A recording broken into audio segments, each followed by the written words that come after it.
Hello friends and welcome back to your channel study with Nidhi. आज का हमारा topic है उपनिषद, जो प्री और मेंस के लिए बहुत इंपॉर्टेंट है।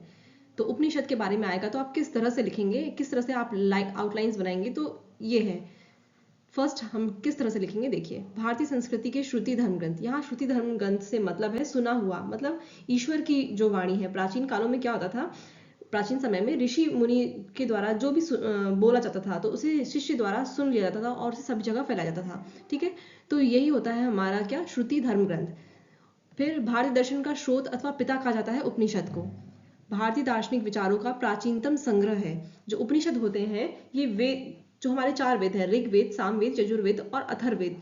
ठीक है, और हर वेद के फिर चार भाग होते हैं, जैसे संहिता, ब्राह्मण ग्रंथ, उपनिषद और आरण्यक। तो उपनिषद भी क्या है, एक भाग है वेद का।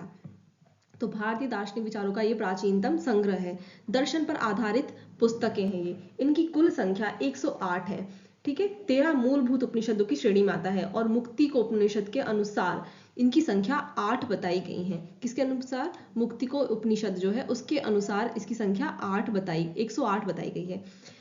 फिर प्रश्न कई बार प्री में इस तरह से पूछा जाता है कि मोक्ष की चर्चा किस में की गई है, तो आपके ऑप्शंस रहेंगे उसमें, तो आप उसमें से सही ऑप्शन क्या रहेगा, उपनिषद, उस पर टिक करेंगे, तो ये प्री का आपका क्वेश्चन बन जाएगा। आत्मा, शरीर, ब्रह्मा, ब्रह्मांड की व्याख्या, ये सब किस में की गई है, उपनिषद में।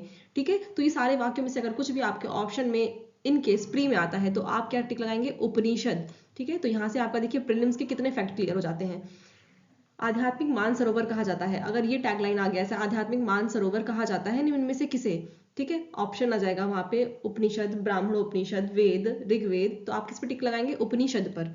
ठीक है, तो आध्यात्मिक मानसरोवर कहा जाता है। शाब्दिक अर्थ क्या होता है उपनिषद का, उप मतलब निकट, निह मीन्स श्रद्धा, सद मतलब बैठना। जैसे कि मैंने अभी आपको बताया श्रुति धर्म ग्रंथ का कि ये ऋषि मुनियों द्वारा बोले गए हैं। ठीक है, उनके गुरुओं द्वारा और शिष्यों द्वारा इनको फैलाया गया है। तो उपनिषद मतलब अपने गुरु के पास में बैठना। ठीक है, निकट बैठना और उनके वचनों को श्रद्धापूर्वक सुनना और ग्रहण करना।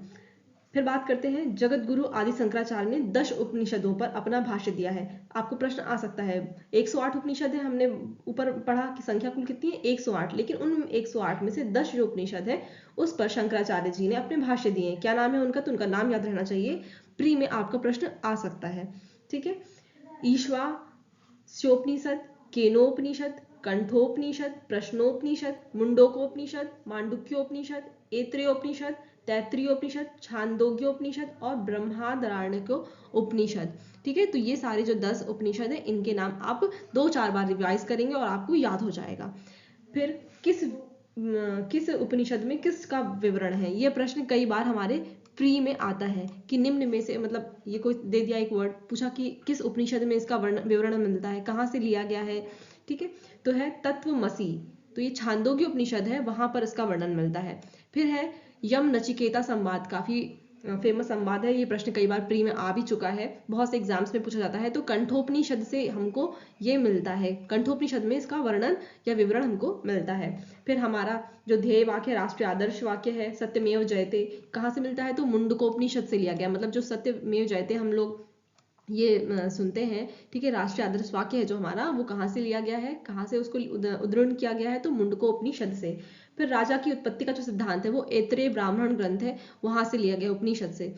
फिर है बृहदारण्योपनिषद, तो इसमें क्या क्या चीजें हमने ली हैं या क्या क्या विवरण मिलता है, अश्वमेघ यज्ञ का विवरण मिलता है, मतलब जो हमें जानकारी प्राप्त हुई है अश्वमेघ यज्ञ के बारे में, तो उसको हमको कहाँ से मिला है, बृहदारण्योपनिषद से मिला है। याज्ञवल्क्य गर्ग संवाद का उल्लेख यहीं से, पुनर्जन्म सिद्धांत का पहला स्पष्ट जो उल्लेख है वो यहीं से मिलता है। ठीक है, तो ये कुछ प्रमुख विवरण थे जहां से जो संवाद या फिर जो लिए गए हैं विवरण। फिर उपनिषद काल के जो राजा अश्वपति थे वो कैकेयी के शासक थे, ये भी हमें कहा उपनिषद से ही प्राप्त होता है। तो ये उपनिषद से रिलेटेड जितनी भी जानकारियां थी वो मैंने यहाँ पे आपको एक साथ एक बार में बता दी। होपफुली आपको वीडियो पसंद आया होगा, तो प्लीज़ चैनल को लाइक कीजिए, सब्सक्राइब कीजिए और शेयर कीजिए। अगर आपको इसके नोट्स या पीडीएफ चाहिए तो आप टेलीग्राम की लिंक नीचे दी हुई है चैनल पर, वहां से जाके वहां से आपसे डाउनलोड कर सकते हैं। Thank you so much.